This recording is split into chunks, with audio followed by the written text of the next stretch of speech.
I've been training for bodybuilding for the past 3 years. And this is Austin Dunham, who's been training calisthenics for over 10 years. And through this video, he's going to be taking me through a full calisthenics workout. And keep in mind, throughout the video, the only calisthenics training I've ever really done is pull-ups, dips, push-ups, some ab training, and a few occasional muscle-ups. So let's see.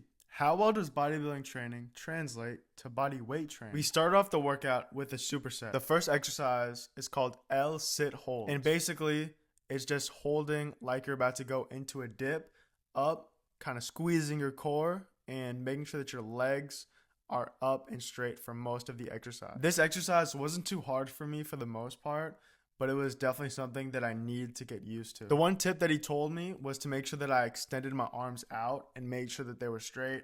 And once I did that, the exercise got a lot easier. And then we supersetted that into handstand progression. Now, this exercise was a whole different story. I'm very used to being strong in very mobile movements like a shoulder press or a machine, a movement where I don't have to rely that much on core, my body weight, and balance to be able to get the weight up. But this was just a completely different exercise that I'm not really used to. The first set wasn't actually too bad. I got into the movement and felt pretty good about it. Here you can see me safely just taking one leg out, and then eventually I took both out with Austin assisting me, and then eventually I lost my balance and got back on my feet. The second set was a whole different story. The L sit holds were feeling pretty good. My triceps were feeling a little bit pumped. My core is feeling good. But then, once I went into the handstand progressions, it was a nightmare. As you can see and hear in the next clip. Damn. So we're going come back down. I'm just not used to putting my body weight up in the air like that, so I just gave a big thump into the exercise, and it made a very loud noise. So you gotta take it in layers. The first part is the hardest of the kick up, but when you think of the kick up, try to be graceful with it. Because remember, the wall's here to catch you, so this is what you do right here. You gotta shout yourself up. Right? You gotta be light. Everything is being light and graceful. Yeah. With the legs. Fluid. Light and graceful. Yeah. Bring it all the way here, but don't hit it hard. There you go. Austin said to be light and graceful, but the first set that I tried it after he said that, I kind of did the complete opposite and thumped into it again. Maybe a little bit less impactful, but it still wasn't the prettiest. But I did try to keep that in the back of my mind for the rest of the workout. Be light and graceful. After that, we moved into this exercise called Staggered push-up. As you can see, Austin is demonstrating the exercise right now. Most people can do one-arm push-ups, but it's like horrible form. So this helps train to make it better. One arm straight, holding out onto this, slightly staggered legs. Come in with the elbow tucked in, come up. Simple as that. It's going to be based on your strength, how many reps you can do, but I say try and make the weight to where you can do between 8 and 12. So if you can do more than 10, that means you're giving yourself too much assistance on that arm. You need to line up on it. I've always been a fan of push-ups for beginners in the gym, but I would have never thought of a variation like this, where it's basically an assisted one-arm push-up, progressing yourself to not only get better at regular push-ups, but eventually be able to do one-arm push-ups with ease, or at least easier than you could have done them before, likely with bad form. Think of it like a self-spotter. It's a perfect example of progressively overloading a unique type of exercise. If I rely too much on my left arm, if I'm training my right arm, then the exercise is going to be too easy. But if I don't rely on my left arm at all, then the exercise is going to be a bit too hard to complete a good amount of reps with good form. So you have to find that balance where it's not too easy or too hard, and you can progressively overload, practicing good form. After 3 sets of that, 8 to 12 reps, we moved on to pull-ups. Dead hang pull-ups in particular. And after my first couple of reps, Austin critiqued my form and said, don't do it like a bodybuilder. So as you can tell, I'm used to training for hypertrophy, which is basically the act of building muscle. This requires a slow eccentric, squeezing your muscles at the top of the movement, and is naturally just a bit different than training to get better at calisthenics. So he's focused more on getting the reps up in a smooth manner, full ranges of motion, instead of just building as much muscle as possible throughout the exercise. And this is just something that my muscles weren't used to as much, training fast twitch muscle fibers versus slow twitch muscle fibers. Fast twitch muscle fibers are great for athletic performance. They're great for getting better at calisthenics because it requires a lot of explosiveness. But for bodybuilding and getting bigger muscles, it doesn't really require having fast twitch muscle fibers. A lot of slow twitch muscle fibers, getting a deep stretch on the eccentric, squeezing your muscles at the top of each movement is what's going to give you bigger muscles. And that's not necessarily the most explosive type of exercise in the world. So my first set, I got 14 pull-ups. And this is full range of motion pull-ups, going all the way down and going all the way up, chin to bar. No cheat reps over here. And my boy Anthony got 16 reps.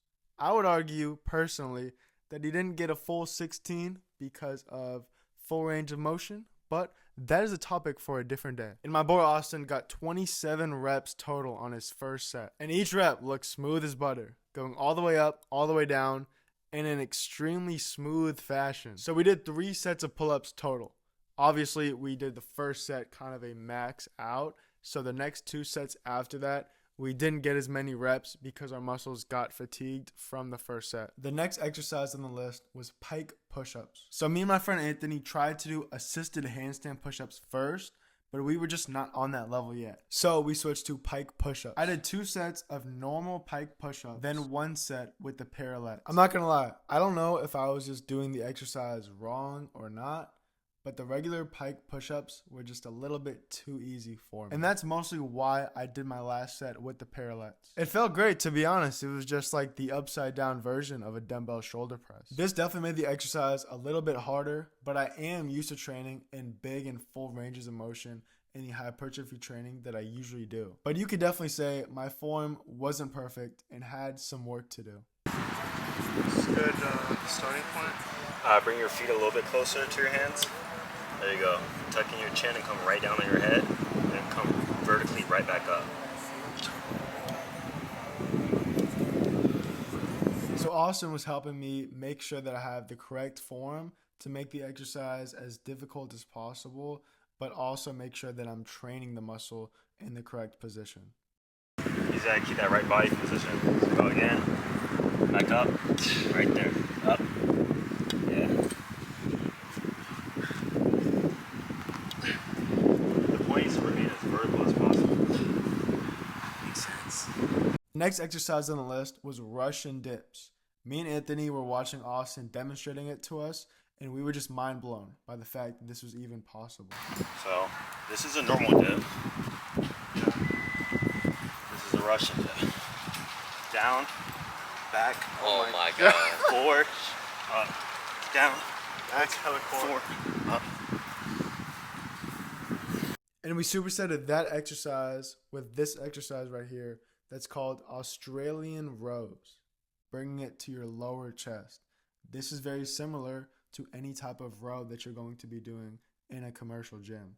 It is very beautiful though, how in calisthenics, if you really want to, you can find a way to train each muscle group in different positions in different ways and get great results through the process.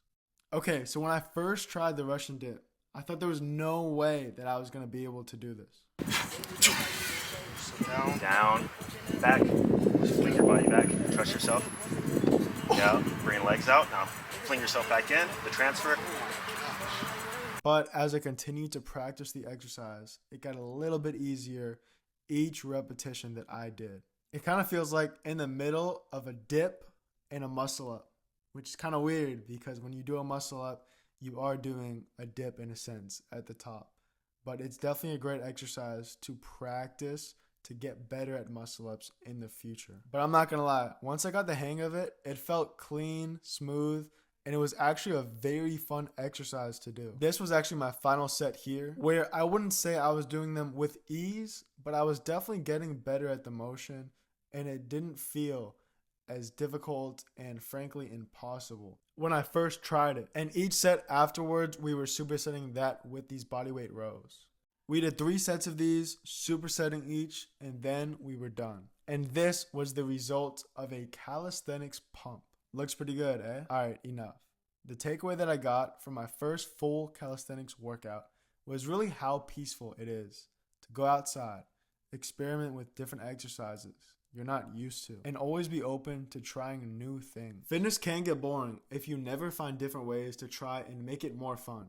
And with calisthenics in particular, there's always a new exercise you can improve on and get better at. So if you have a park nearby with a few pull-up or dip bars, you can get a great workout in with limited equipment. But if not, you can always start small, just doing push-ups in your room or getting a pull-up bar for your house. Let me know in the comments, have you ever tried a full calisthenics workout before? Because if not, I highly encourage you to give it a shot.